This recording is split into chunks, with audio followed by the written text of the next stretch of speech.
ইস্তেখারার সালাত, ইস্তেখারার নামাজ। ইস্তেখারা মানে কল্যাণ কামনা, আল্লাহ পাক রব্বুল আলামিনের কাছে কল্যাণ কামনা করা।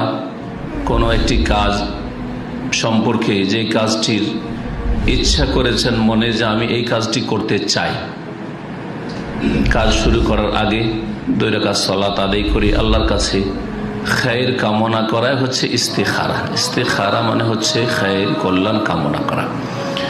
যেহেতু আপনি জানেন না যে এতে কল্যাণ আছে না অকল্যাণ আছে, ভালো আছে না মন্দ আছে, ফলাফল রেজাল্ট কি হবে আল্লাহ পাক জানেন। সুতরাং আল্লাহ পাক রব্বুল আলামিনের কাছে যদি কল্যাণ কামনা করেন, আশা করি এই দোয়া কবুল হবে, আপনার জন্য সেটি দুনিয়া আখিরাতের ক্ষেত্রে মঙ্গলজনক হবে। এই ইস্তেখারার সালাত এমন একটি গুরুত্বপূর্ণ সালাত, যেই সালাত সম্পর্কে নবী করিম সাল্লাল্লাহু আলাইহি ওয়াসাল্লাম সাহাবায়ে কেরামদেরকে শিক্ষা দিয়েছেন, ওইভাবেই শিখিয়েছেন যেইভাবে কোরআন কারীমের আয়াত সূরা শিখাতেন।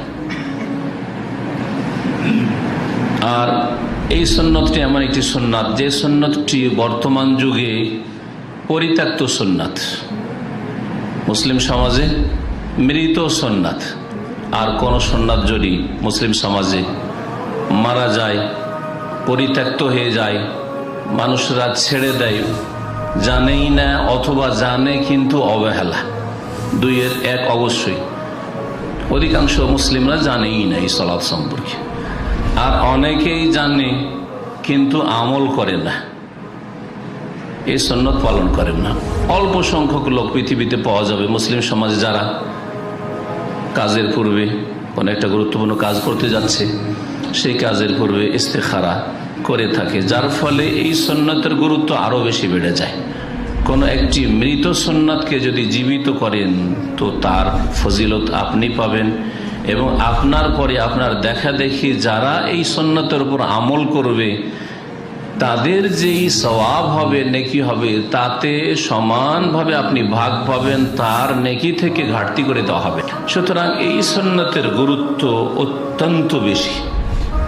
হাদিসে আসি সরাসরি ইস্তেখারার সালাত সম্পর্কে। এই সম্পর্কে সহিহ হাদিস, একটি হাদিস রয়েছে সহিহ বুখারীতে, আরো কয়েকটি হাদিসের কিতাবে। জাবের ইবনে আব্দুল্লাহ রাদিয়াল্লাহু তাআলা আনহুমা থেকে বর্ণিত, তিনি বলেন, কানা রাসূলুল্লাহ সাল্লাল্লাহু আলাইহি ওয়াসাল্লাম ইউআল্লিমুনাল ইস্তিখারাতা ফিল উমুরি কুল্লিহা। রাসূলুল্লাহ সাল্লাল্লাহু আলাইহি ওয়াসাল্লাম আমাদেরকে ইস্তিখারা শিখাতেন, কল্যাণ কামনা করার সালাতের শিক্ষা দিতেন। ইস্তিখারা কল্যাণ কামনা শিখাতেন ফিল উমুরি কুল্লিহা, সমস্ত কাজের ক্ষেত্রে, সমস্ত কাজের ক্ষেত্রে যেই কাজের আপনি ইচ্ছা করছেন। কেমন গুরুত্ব সহকারে, কামা ইউআল্লিমুনা সূরাতা মিনাল কোরআন, যেমন আমাদেরকে কোরআনে কারীমের সূরা শিখাতেন। কোরআনে কারীমের সূরা যেই গুরুত্বের সাথে শিখাতেন, মুখস্থ করিয়ে দিতেন, পড়াতেন, জানিয়ে দিতেন যে এই সূরা নাযিল হয়েছে, আয়াত নাযিল হয়েছে, তোমরা এটাকে সংরক্ষণ করো, মুখস্থ করো বা লিখে রাখো। ওই রকম গুরুত্বের সাথে ইস্তেখারা সালাতের শিক্ষা দিতেন রাসূলুল্লাহ সাল্লাল্লাহু আলাইহি ওয়াসাল্লাম।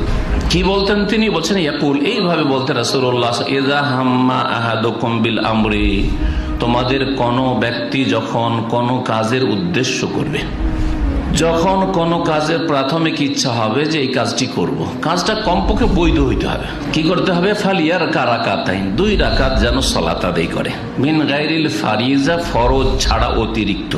তার মানে ফরজ সালাত দিয়ে ইস্তেখারা করা চলবে না, ইস্তেখারার জন্য 2 রাকাত আলাদা পৃথক সালাত আদায় করতে হবে ফরজ ছাড়া।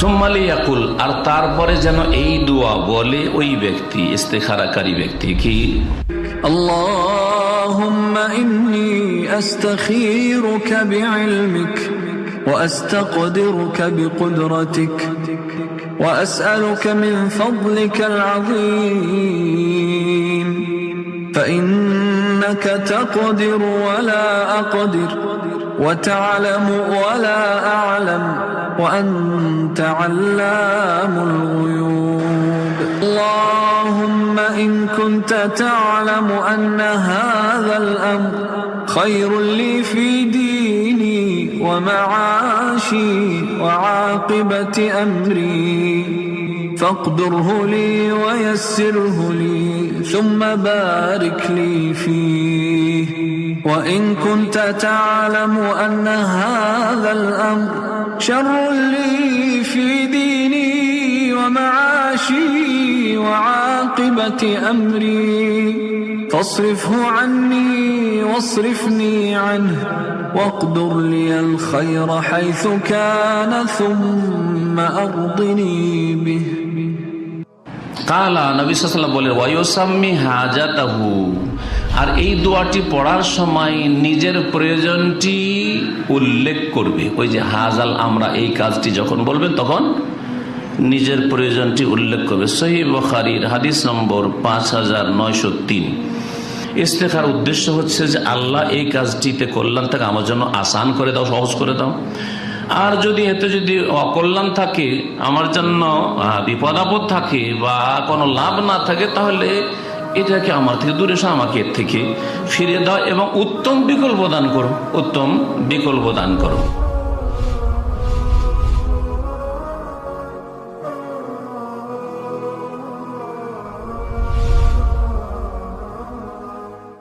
لا إله إلا الله محمد رسول الله عليه صلاة الله وآله والأحبة